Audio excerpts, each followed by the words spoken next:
I fell in love with the enemy and my life turned upside down. As I ran, I felt my entire left side aching with pain from colliding with a wall. I regretted not changing my looks and my hunting ground before someone caught on to me. Now, I had almost been caught by that old woman. Thank goodness I was able to escape before she could remember where she knew me from. I lamented over the opportunity I had missed. It had taken me weeks of planning to land an invitation to that function. All of the influential people in town were present, the perfect hunting ground for an opportunity. I would have been able to do one last deal before skipping town. Now, here I was running away because some clever old lady recognized me. My heart raced, but I was not afraid. By now, I knew how to compose myself and adjust my plan. I could skip town, change my identity once more, and lay low. I had a pretty good sum of money saved up. It was winter. I could rest and start working again in summer.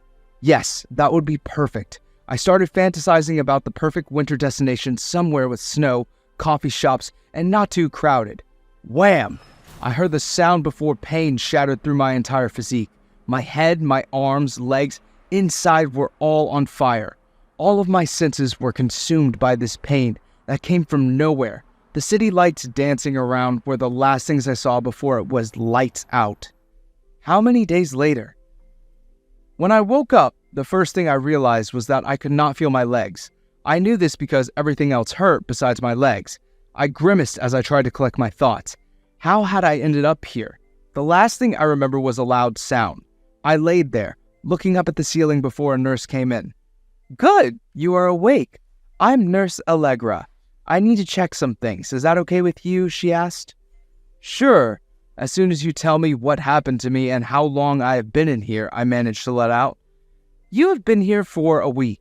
You were in a car accident, sir," she responded. "Okay," I resigned from asking any more questions. Right now, I needed to observe everything around me so that I can come up with a solid plan to get out. An hour later, I was busy watching TV when a man appeared at the door. He had a basket in his hands and wore a worried expression. Before I could ask who he was, he blurted out, "I was so happy when I got the call. I really thought you would not survive." I quickly took a mental note of everything about him. Within a few seconds, I knew enough about him. He was young, late 20s or early 20s. He had bags under his eyes, which were shining too brightly, which meant that he was sleep-deprived and surviving on coffee. His clothing was modest. He could have been a casual guy if it was not for his watch. While it was not extravagant, it was clearly unique and expensive. He was old money, my senses could confirm. While new money was loud, old money whispered. "Hi, who are you? Where am I?" I asked. "Hey, I'm so sorry. I instructed the healthcare providers not to give you too many details. I want to explain everything to you myself. I brought some fruits and sweets. I know it will not make up for what I did, but yeah."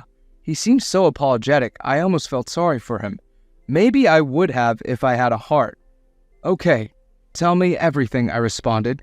He came to sit beside me and began talking. "Long story short, I was driving and then you came out of the blue, running across the street. Unfortunately, my hand was sprained, so my reaction time was slow, and I ended up hitting you with my car," he explained. "I was running so fast because my mom was in a critical condition. I had been working at an event nearby when I got her call," I explained. I watched as horror spread across his face, and he realized what he had done. My plan was working perfectly. I had appealed to this guilty conscience and made him feel 10 times worse. He continuously apologized and begged me not to press charges against him. "I will have to think about it. You did admit that you could have braked faster if not for your hand," I said. "It was very careless of me. Listen, you are in a different town now. I made sure you were brought to the best hospital in the state. If you need anything, please call me. I need to make sure that you have a full recovery," Chris said. "I will do so," I responded as I took his card. "Before I forget, what is your name? They could not find any ID on you," he asked. "I'm Tony," I responded. "Okay, Tony, I have to go right now, but I will be back tomorrow. Again, I am so sorry," he said so sincerely, and then left. Shortly after, the nurse came back and she had my phone with her. "Somehow your phone survived. I'm sure you want to call your loved ones," she said. "Yes, I need to do exactly that. Thank you." I smiled before I took the phone and started looking into Chris. His surname was on the card he gave me, which made it easier to find him. The more I read about him, the more I realized that I had hit the jackpot. He was the second son of a multimillionaire, a philanthropist, and single. He seemed to be the black sheep of his snobby-looking family, which would make things easier. I could get what I wanted from him and be set for a while. Suddenly, I knew where I wanted to spend my winter. The next day. When he came back to the hospital, I had my trap ready.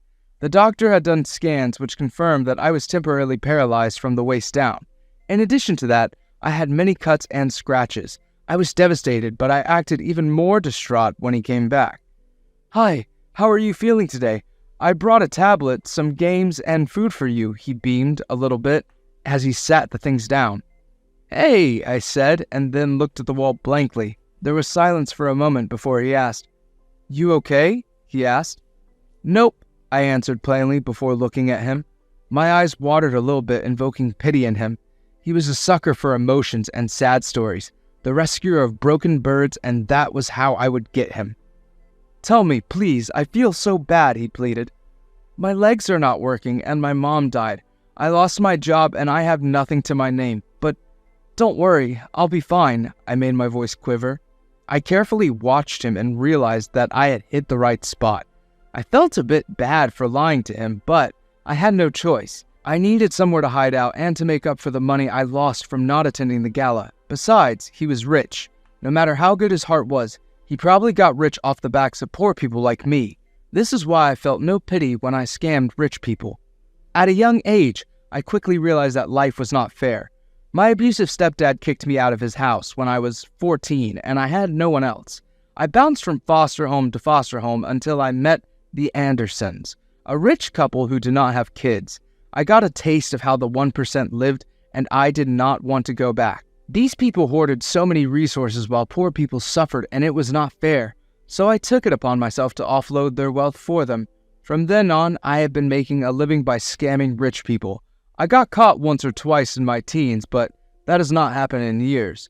I have been able to successfully swindle wealthy people because they all share the same traits.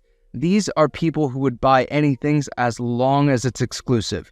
These are people who would believe any lie if it came from someone in their world. These are also people who think that throwing money at a problem will fix it.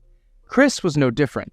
He felt very guilty about what happened and figured money would solve the problem. "I am so sorry about your mother. You could not be there for her because of me, so I will pay for her funeral," he offered. "Would you? Really? That is so kind of you," I said, glad that he was playing right into my trap. "Yes, and I will replace your lost income," he added.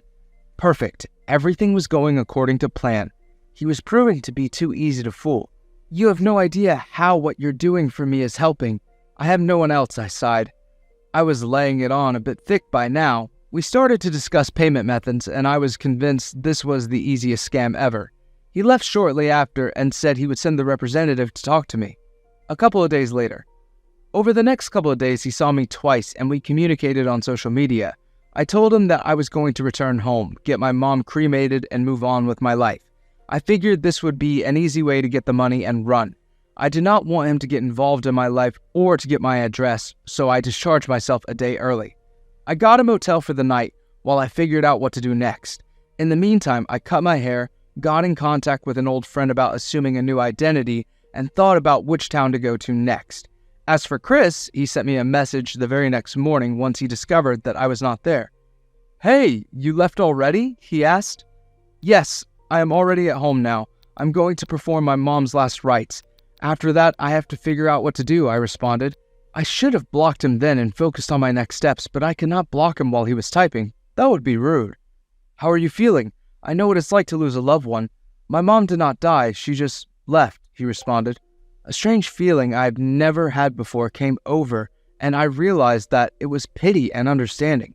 I've not spoken to my mom in years since she chose that man over me. It remained my biggest pain. I will be fine with time. I made peace with her loss way before her death. This was not a lie. 2 years ago, I found out that my mom was no more. I had yet to visit her grave. I was not ready yet. It hurts less with time. Believe me, I have to go now, but do not be a stranger. I know this is weird, but I feel like I've known you for a long time. It's so easy to talk to you," he responded. It was a good thing that we were not going to spend time together anymore. He made me feel too human. Why could he not be a superficial rich person? Why could I not hate him? If I carried on talking to him, I would land in trouble. I just knew it. I said goodnight to him and then switched that phone off for good. A week later. It was a week after I was supposed to leave town, but I was still there. I was getting worse with each day, and I really did not want to go back to the hospital. All the pain medication was not working, and I was not getting any sleep. Being unable to walk was also not helping. My life was much more difficult, and I was suffering. I had no one to call, no one who cared or missed me. I survived off takeaways and spent most of my time in bed. I was empty, riddled with pain, and blaming myself. I considered hiring someone to take care of me, but I needed to lay low. However, with time, I got worse. One day in particular, I had just come downstairs to accept a delivery for some muscle relaxants when a sharp pain went through my body and I was blinded by it. Black spots danced in my vision, and then I was out. I woke up in one of the most comfortable beds I've ever been in before.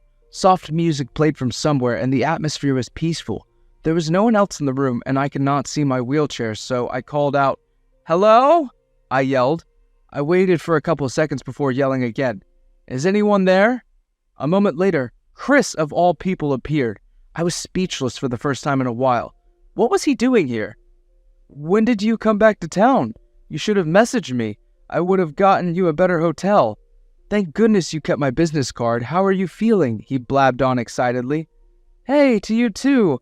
I'm fine. I probably just need to up my dosage," I answered. "Why did you stop messaging me? I was worried. I feel so bad that you were in this situation because of me. From now on, you are going to stay with me," he declared. I wanted to protest, but his no-nonsense face stopped me. Rarely have I ever allowed a person to have authority over me before. He was different. "Yes, sir," I said simply. I figured I could stay with him till I feel better. I was too weak to travel anyways. 2 weeks later. After my first night there, Chris did everything in his power to nurse me back to health. He took me to the hospital for a checkup. This is where I found out that I was constantly in pain because of an infection. They treated my infection, changed my meds, and recommended physical therapy for me. Chris made sure I got to all of my sessions, even though he had a busy schedule. He was always on the run, helping out with different charities, but he checked in on me multiple times a day. I spent most of my days in his large, modernly furnished but expensive apartment. He had books, games, and computers, so I was never bored. However, the entertainment soon bored me, so I often took walks around the estate. Due to the physio, I was able to walk on crutches for a few hours a day. Those walks cleared my mind and brought a peace I had never known before. I could not remember the last time I was relaxed and not on the run. While all these wonderful facilities were great, I always looked forward to Chris coming home. Chris was a very talkative person, but I did not mind it. I enjoyed his stories about his family, work, and the charities he worked with. This was also good research for me, for I had not abandoned my ways. I still felt that the rich had too much money, and it was my job to offload them. Chris was no different, even if I enjoyed talking to him, and he had a nice scent and smile. He was still part of the elusive 1%, but sometimes I forgot who we were, and I allowed myself to feel. One of these situations was when Chris came home one day, looking less perky than usual. He looked pretty much defeated, and I immediately asked him what was wrong. "No, do not worry about it. How was your day?" he asked. "You know that my day is always the same. You seem very tired, though," I commented. At that moment, he put a hand on his neck and closed his eyes. Without thinking, I went and fetched the essential oils from the bathroom. "Lie down, take off your shirt," I instructed him. His eyes widened, but he did as I asked. I fetched a small stool and sat beside him as he laid on his couch. I selected an oil and began rubbing it on his back. I could feel all the knots in his back and delighted in loosening them up. "Wow, this feels so good after a long day," he sighed as he sank into the sofa. "You deserve it. You've been running around all week. You know you take care of other people, but never yourself." "Why?" I asked. "I do not have a reason. The world is a terrible place. If I can make it better, then why not?" he responded. His answer sent warmth directly to my heart, and I couldn't help asking. "You have everything. Why tire yourself out trying to save the world?" I said. "All this is just material. It is empty and lonely. The people in my circle are shallow and 2D. I prefer to be around real people. If I could, I would give all this up, he responded. Many people dream of a life like this, the money, the privileges. Why would you give it up? I asked. Because I do not have love. I am alone. His voice cracked a bit, and I pitied him. I said nothing else as I finished up. He sat up and smiled, but it did not reach his eyes. Sorry for that heaviness, he said, and then started to get up, but I held his hand. I feel alone too, I said for the first time in my life. My eyes watered with years of pent-up sadness. I blinked the tears away and looked away from him. Out of the blue, he embraced me. His hug warmed parts of myself that had been cold for decades, and I wished to stay in his embrace for eternity. He understood the desire to mean something to someone. That aching for something which you have never had, he really knew it. Thank you, I whispered. No, thank you, he whispered back. When he let go, I still felt his arms around me as if we had been bound by our mutual loneliness. A month later. Things were not the same after that night. We grew closer with each day and referred to each other as friends. I shared my childhood dreams with him and he listened. He made me feel like it all mattered. For a while, I was in that bubble and I forgot everything else. I could have lived like that forever, but I knew that I could not. I was healing very fast and I knew that I had to leave soon. He was getting too attached to me anyways, and that would only spell trouble for me. I needed to focus on the task at hand, which was to get more money from him and then disappear. I told myself that one more day, but the days added up till the day of his birthday. That morning, I woke up with breakfast in bed. I had learned how to cook gourmet-level breakfast during one of my stints, therefore I was able to impress. You have so many talents, you never cease to amaze me, he smiled. I could not help but blush at the compliment. Oh, stop. You are feeding my ego, I smiled. It's not feeding your ego if it's true. It is cute how you blush at the smallest things, he winked. I felt my cheeks heat up more. I just knew I was going to be thinking about our encounter all day. He did that to me so easily. Out of everyone I met, he was the only one who brought this out of me. It was dangerous. I needed to guard my heart. I have to take a shower now, I announced and flew out of the room. He left for lunch with his sister shortly after, and I remained at home. I really wanted to get him a present for his birthday. Something meaningful, but I was not sure what. He had everything. What more could he want? As I was thinking of this, I decided to send him a message. Hey, just wanted to ask, what time are you going to be back today? I sent the message. I should be home by 7. The guys want to go out partying. Do you want to come with me? He asked. Really? You do not have to invite me. Besides, I suck at socializing, I responded. To be honest, I do not feel like going out. I feel like watching a movie, having some snacks, and maybe playing games, he wrote. Just then, a light bulb went off in my head. We could do that, I responded. Really? Okay, but I need to get out of going out, he responded. Just say you got sick, I offered. Ha ha ha. You are truly my partner in crime. I will do so, he responded. Okay, see you soon, I said, chuckling. I got off the phone and walked to the balcony, but as I was doing so, I passed a mirror. I could not believe it. There was a smile on my face, as if I was actually happy. I had felt that feeling once and seen it on other people's faces, but never on mine. It was too foreign to belong on my face. I wanted to push it down, but not yet. I was feeling too good. I would just allow myself to feel it a little bit more. A couple of hours later, when he arrived home that evening, I had already cooked dinner, poured some wine for us, and set up a table by the balcony overlooking the city lights. He could not believe his eyes and instantly hugged me. You do not have to do all this for me, he exclaimed. I wanted to. You deserve it. You've been so good to me, I responded. I felt my heart warm at that moment. You have been good to me as well. This huge apartment has not felt lonely since you came here. Although our meeting was tragic, I'm grateful for it every day, he confessed. Me too. You saved me by running me over, I thought to myself. I felt a shift within myself and I started to think. I could lead a life with him, develop into something, and discard my old identity. It would be too easy. You can thank me by digging into the food, I gestured to the food. Later that evening. After an evening of fun, we were lying on his bed, looking up at his fairy lights and eating candy. I felt like a child again, giddy from the wine and happy moments. This has been the best day ever. I have not been so happy in a long time, he said. You make others happy. You deserve so much more. I ask myself every day how such a good person can exist, I said. I'm generic. I'm good, but never good enough, he said sadly. Instantly, I shifted so that I could look at him. Don't you dare say such a thing ever again. You are always good enough, I told him, with all the truth in my dishonest heart.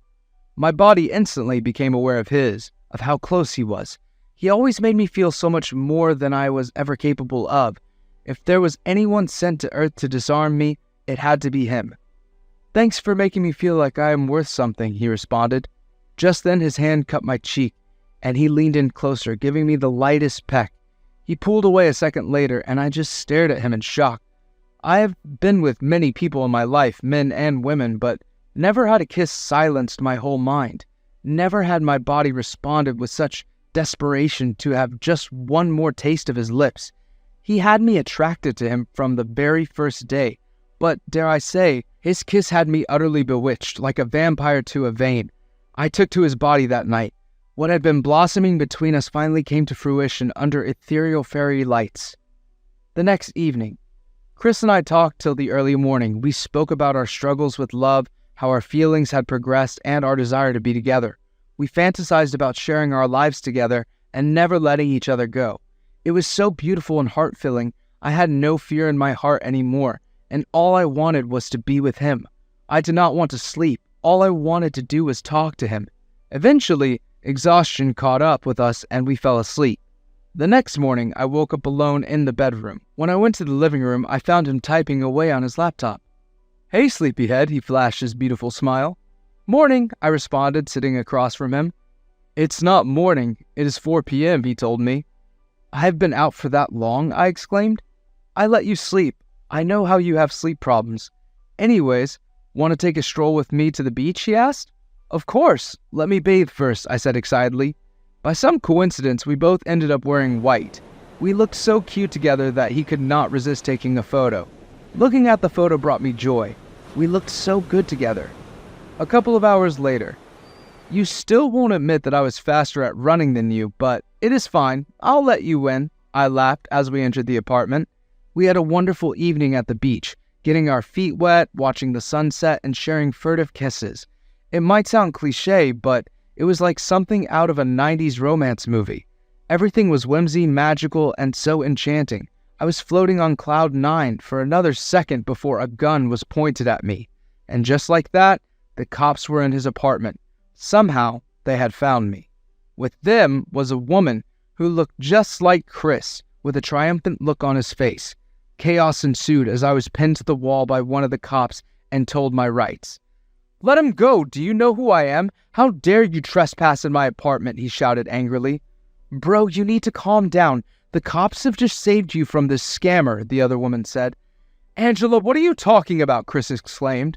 Your little boyfriend scammed my friend Chrissy a year ago in New Mexico. I will never forget his face. Turns out that he has been wanted for years now, she said. And just like that, my house of cards fell apart. I was taken away before I could even say another word to Chris. I looked him in the eyes one last time before the police drove me away. I can never forget the horror on his face. A couple of months after confessing to my crime, I was sentenced. The fact that I confessed really helped my case. It turned out that Angela recognized me after Chris sent her a pic of us that evening. She had then notified her friend and the cops, who confirmed that it was me. Shortly after this, I was arrested and interrogated. To my own shock, I confessed to everything. The truth was that I had nothing from a very young age, got no proper education, and finessed my way through life. I picked up many useful skills along the way and was careful to leave before my prey caught on. Unfortunately for me, I had stayed too long with Chris. If I had left when I intended, I would have bought myself more days. Unfortunately, my time was up. While I was in custody, I wrote Chris letters. In the letters, I apologized for being dishonest, but he did not respond. I did not give up. Instead, I sent more letters telling him the entire truth, but to no avail, until one day he came to see me. I will never forget his words to me. I want to hate you. Everyone says you are a bad person, but I cannot. I cannot be apart from you as well. But I am not ready. Give me time, he had said to me, and I respected it. Shortly after, He refused to testify against me. Not only that, but my state-provided lawyer dropped me and I got a new lawyer, one famous for working with rich people. Chris admitted it to me in the letter he sent to me. He told me that he believed that I could have a second chance. He had looked into my eyes and not seen evil, but a scared child. He felt I deserved more than what I had been subjected to by the system. It brings me to literal tears to think that someone could actually think I am worthy of redemption. And it was enough for me to get me through the remaining years of my sentence. Conclusion. I was given 10 years in prison, but 5 were suspended. I had served 3 and might get out next year due to good behavior. Chris has come to see me and has written to me in those years. I have fallen deeper in love with him in that time. Knowing that he is out there, waiting for me has made it easier for me to get through this. I am working hard to better myself by studying, self-reflecting, and atoning to my past victims. For the first time in a long time, I have hope of things getting better. The end. Would you date someone with a criminal record? Thanks for watching. Consider subscribing to become part of our Rainbow Force. And stay wholesome.